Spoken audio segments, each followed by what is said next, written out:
Hey guys, Furum here, and today I'm going to be testing the Bugatti Divo at Golden Max in multiplayer in Asphalt 9. Please consider subscribing if you have not already, and be sure to check out my Furum Clips channel, Furum TV channel, and my Purple Team Discord. Links to all those will be down in the description, and I hope you enjoy these races. So I recently had the opportunity to test this car alongside the Jesko and the CCXR, and I figured what better of a chance to try this than against some cars that are typically considered to be better, that are faster, and see if this car can hold its own against them, and in a slipstream season no less. Because I always thought of this car as, well, not too great. And then I believe it was Afik who was using it in classic multiplayer and doing very well with it. And I know it had a buff in the drifting at some point, so I thought, you know, maybe it's better than I used to give it credit for. And it is. It's still not amazing in my opinion. I would much rather use something like the Sheeran or the Jesko over this car, just in terms of overall, you know, performance and consistency in multiplayer, but this car did quite well. Its speed is not great for S-Class, goes around 255 miles per hour, which by comparison is a good several miles per hour slower than even the Lycan, but its other stats are what make up for this. Its acceleration is extremely good, especially for Class S. At over 85, the Divo's acceleration allows it to get up to speed faster than cars like the Sheeran, and definitely other ones like the Jesko and the Tuatara, which gives it a bit of a lead in the beginning.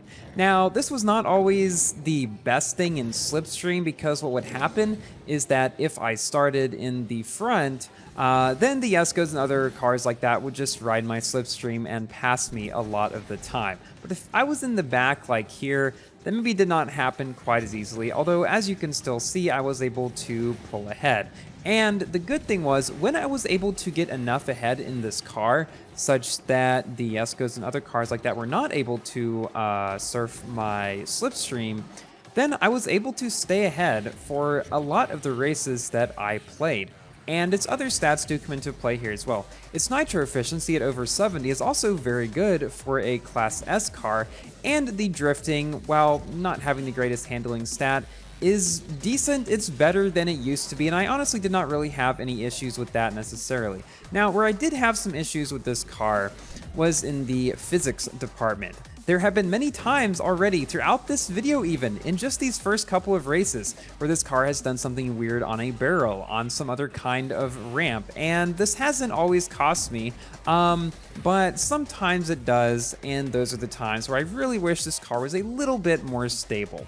There we were able to come in first ahead of a bunch of Jeskos and CCXRs, very close, and again we're facing a bunch of Jeskos on Auckland.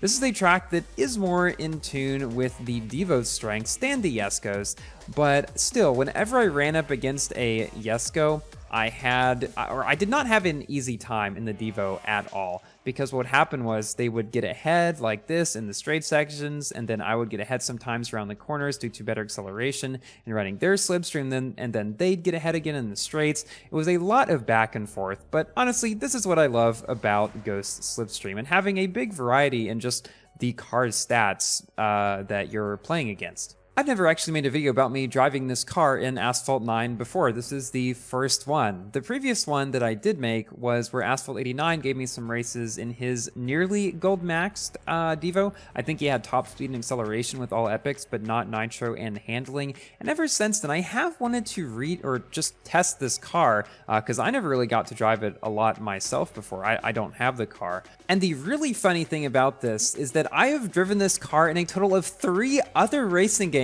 on this channel before Asphalt 9. Those would be Asphalt 8, Forza Horizon 4, and even The Crew 2, and one of my very few videos I made about that game before testing it myself in Asphalt 9.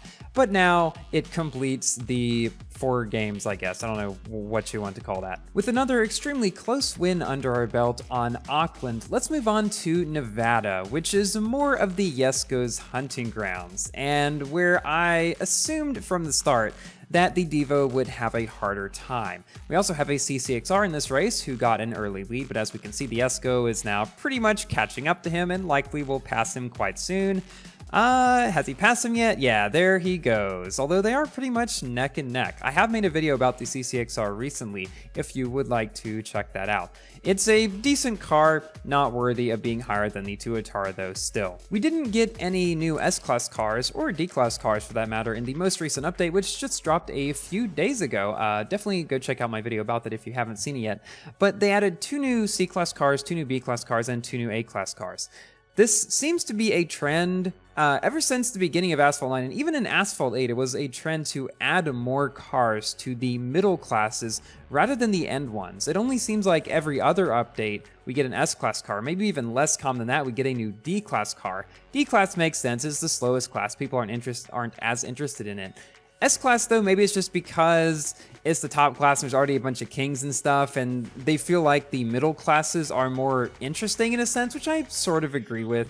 And I also just think, since it's in the middle, that's where more cars are typically going to fall. You have a lot more like the LaFerrari, etc., than you have like the Tuatara at insane speed, and you also don't have a lot of, I guess, super slow cars that would be interesting enough to add into Class D. And speaking of D-Class, we are finally getting close to completion for the portion of the best and worst cars in each class list for Class D. As I mentioned previously, each class will come out in its own separate video so that we will be able to talk more about each class in particular. We're going to have separate multiplayer and events lists for the lower classes, and even probably add in a Go Slipstream list for upper classes. We will see though about that. But yes, D-Class, getting very close to completion. Multiplayer list has been done for a while. Events list, or I guess just time performance list, is almost complete. And I've enlisted the help of several players who you guys will recognize. I'll obviously give them shout outs in the video for all of their testing, have great garages,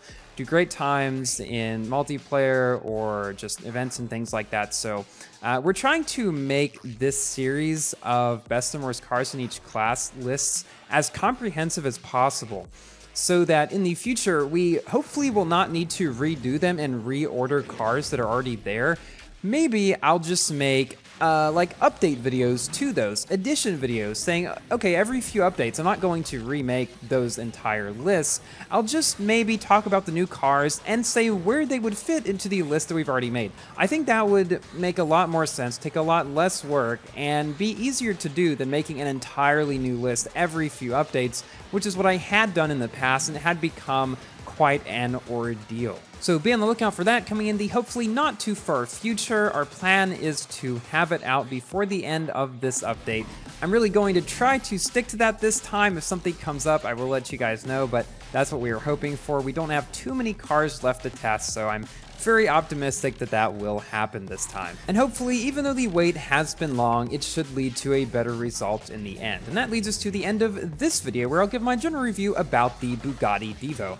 It's a fun car to drive, I have to say. After its drifting and everything was buffed, it's gotten even better. It's not one of the top S-Class cars, still competitive enough in multiplayer though. It's got so-so top speed and drifting, but its very good acceleration, nitro efficiency make it excel more than you might expect. Thank you all so much for watching. Please like the video if you've enjoyed, and consider subscribing for more Asphalt, Forza, Minecraft, and other games content. And I will see you in my next video. Goodbye!